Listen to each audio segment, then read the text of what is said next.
Happy Easter edition, Webullers and investors.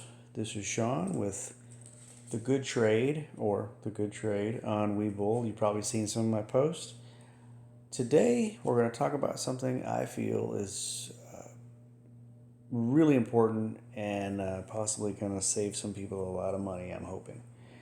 We're going to talk about averaging down and why I feel that it's almost never in your best interest to average down unless you know something about the stock that not everybody knows, or you really are really good at technical chart reading. I gave you kind of a quick backstory. Before I knew very much about chart reading or indicators or how to tell if a stock is on a cycle up or cycle down, this was right about the time that Sanderson Farm, or excuse me, the phase one trade deal with China was about to take place. And according to Zacks, according to several other, I guess, chart or stock analysts out there, Tyson, Sanderson Farms, Pilgrim's Fried Chicken, a lot of these chicken companies were going to be some of the main benefactors of this deal. And I guess the Chinese liked American chicken. I don't know. So on these recommendations, I bought a big chunk. For me, it's a big chunk. It's like $12,000, I think, with Pilgrim's Pride, maybe 6,000 with Sanderson Farms, because I think the shares were a lot more expensive than Pilgrim's Pride. But anyway, it initially started right out of the box. It started falling, not terribly initially, but it was enough to go, oh, okay, let's see. And because I'm buying on this news, on these recommendations, man, this is going to take off. Sweet. Keep dipping. I'm going to buy it. And I see a lot of people on Webull. They're screaming for this stock that's like at $1.80. That it's going to go to $5. It's going to go to 6, 7, 8. They don't really know. They read some news, like I read some news. They got a recommendation, and nobody really knows for certain. But they're screaming, hey, this is going to go to the moon. And as soon as it dips, they're like, yes, buy the dip. If you don't buy the dip, you're crazy. Well, I bought the dip. And it kept dropping, and I bought more dip. I'm not a weak hand, as I see, whatever that term is on Webull, that I see a lot. Eventually, I got to a point where it lost enough where I had to think about this logically. Do I stick with this no matter what? And mind you, I didn't know that much, hardly anything about EMA crossovers or technical charts. I was just going off recommendation. So I bought it. Eventually, it got to a point where I was like, I can't lose anymore. And no one wants to take that kind of loss. It was a bad loss. And so I eventually sold. I'm thinking, I'm going to go back to the drawing board. I'm going to learn more about this process. I'm going to learn more about stocks, about really, truly how to read and how to trade stocks. And so I took my loss. It was not a good week. It hurt enough to where it left an indelible mark, and I will never ever lose that much again. And I don't know what I'm doing. So it kind of had an aha moment with me. And we're going to go over something really stupidly basic that part of this didn't really snap to me, and it was I felt dumb when I realized it. When you have $1 and you lose 25% of $1, you got 75 cents. Duh. Everybody knows that. And for some really retarded reason, I kept thinking to myself, okay, well, I'll just make 25% back. I'll be even. Well, 25% added to 75 cents is not $1. It's 93 cents. 75 cents has to make back 33.33% to make $1 to break even. So this is across the board, no matter what you're invested in. If you're losing money on something, whatever you think your max loss is, your max percentage loss, your max dollar loss, if you believe in that stock and you think it's going to come back, it has to make back quite a bit more than you lost just to break you even. And then to make profit, it has to go beyond that. And that's a hell of a feat sometimes.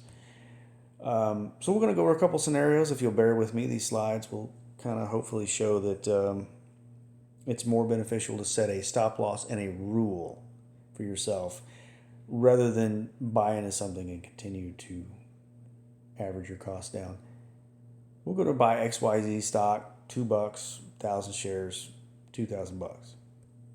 If it loses 20% off the bat, you didn't expect it, but it happened. Now you have $1,600, pretty much. That's your valuation. That $1,600 has to make back 25%, not 20, 25% just to break even. It lost, it has to gain back 25, you still made nothing. And that's if it comes back.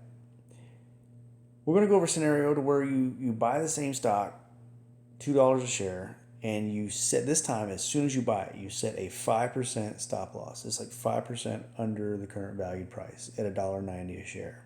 That gives it a little wiggle room in case it bobbles a little out of the gate and then takes off. But you've got your stop loss and it catches it.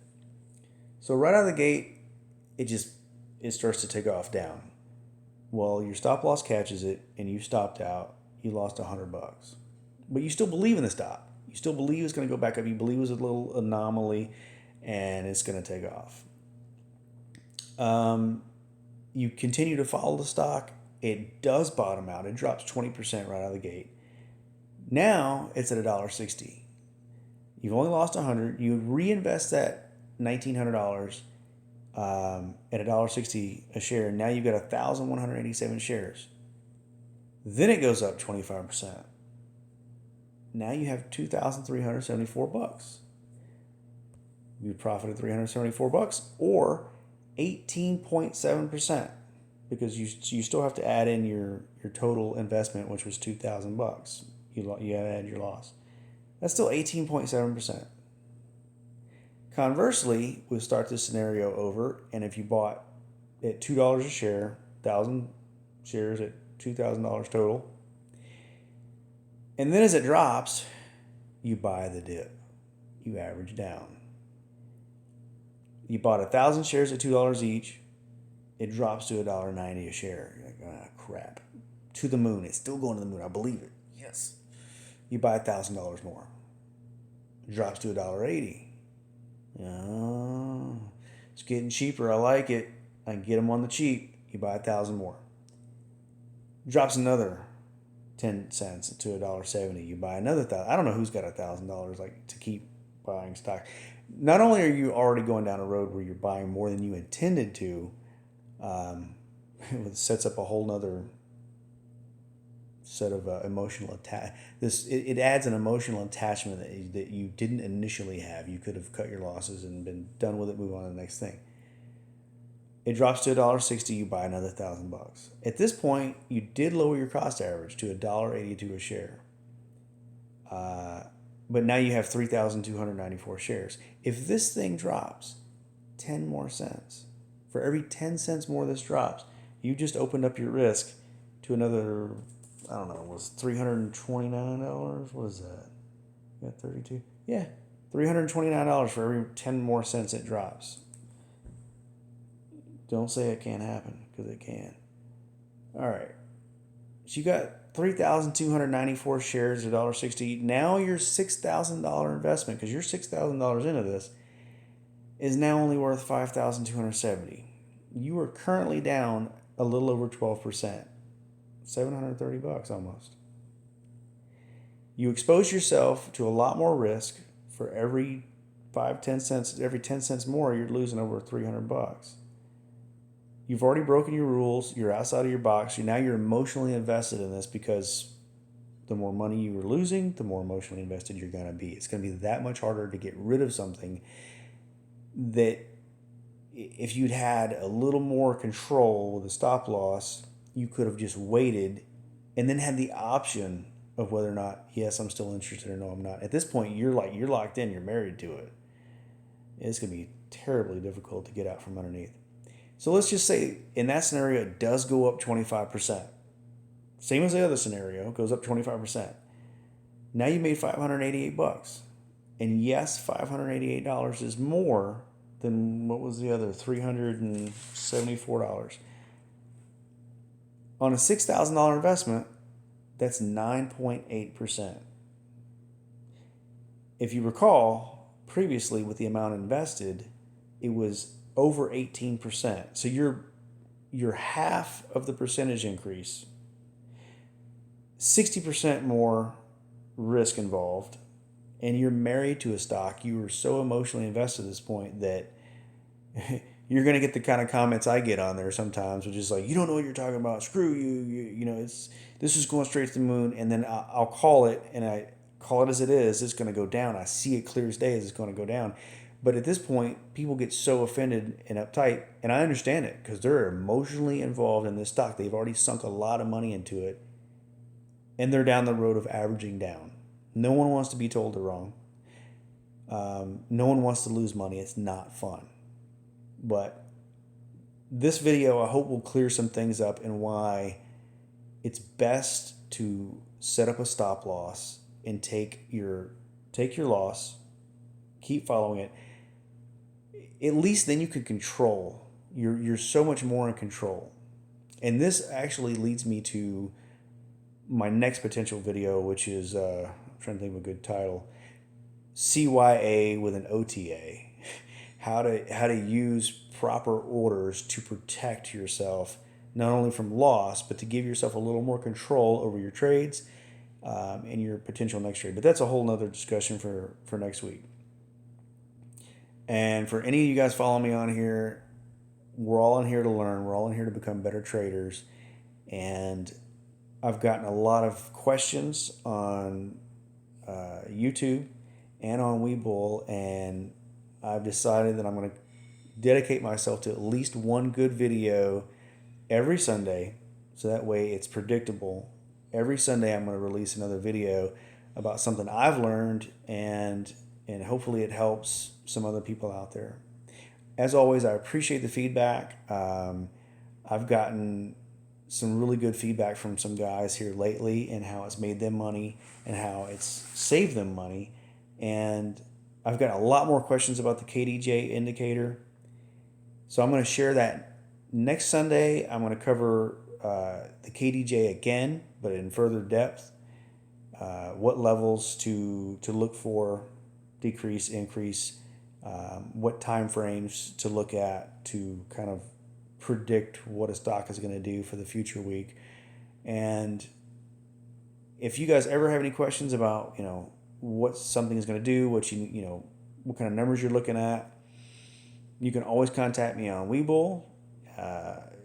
Hit me up on YouTube and throw a question out, and I'll try to answer it the best I can. And again, I'm not a pro, but this is something I love doing. And if it helps even one person, I'll continue to keep making videos. Thanks for watching. If you liked what you saw today, if you get something out of it, click subscribe, and I'll keep trucking. I'll keep making new videos. Oh, and stay tuned for something that I think is going to be a game changer for at least my trading, and it's the Arun indicator in conjunction with the KDJ.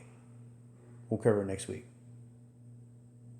Click subscribe, and look forward to speaking with you guys again next Sunday. Bye.